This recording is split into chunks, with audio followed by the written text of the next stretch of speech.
In the quiet suburban town of Amityville, located on Long Island, New York, stands a house that looks completely ordinary from the outside, but hides one of the most chilling stories in American history, Amityville Horror House.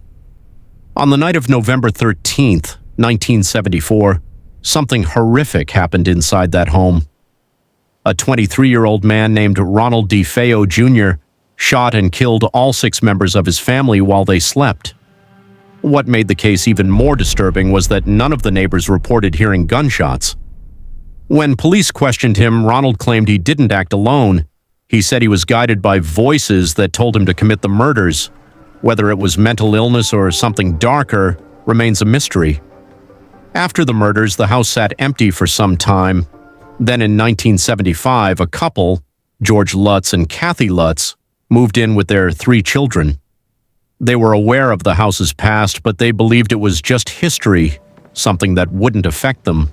They were wrong. From the very first days, strange things began to happen.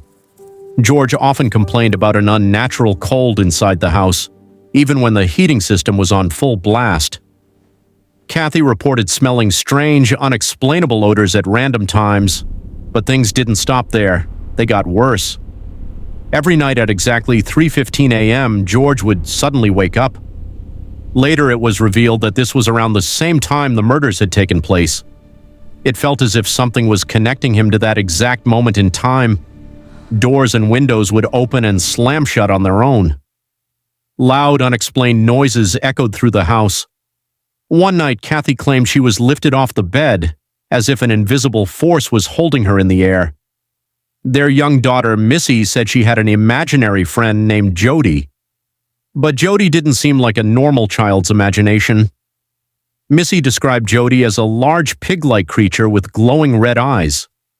One night, George himself claimed to see Jody staring at him through a window, those same glowing red eyes watching him in the darkness. That moment deeply disturbed him and marked the beginning of a drastic change in his behavior.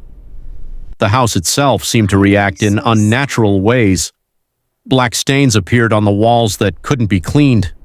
At times, a strange green slime-like substance reportedly oozed from surfaces.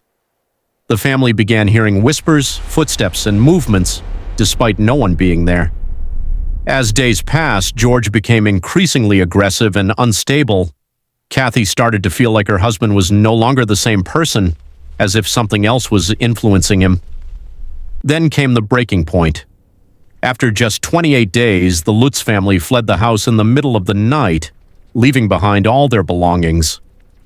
Whatever they experienced inside that home was enough to drive them out in terror. The story quickly spread across the United States, capturing national attention. Paranormal investigators, journalists, and skeptics all became interested in the case. Some claimed they experienced strange phenomena in the house, while others dismissed the entire story as a hoax. In 1979, the story inspired the famous horror film The Amityville Horror, which made the case even more widely known. But the biggest question still remains unanswered. Was this truly a supernatural haunting? Or was it an elaborate story created for fame and financial gain? Some critics argue that the Lutz family fabricated parts or all of the story. Others firmly believe that what they experienced was real and too terrifying to be dismissed as fiction. To this day, the house still stands. It looks peaceful, just like any other suburban home, but its history continues to haunt those who hear about it. Because some stories are never fully explained.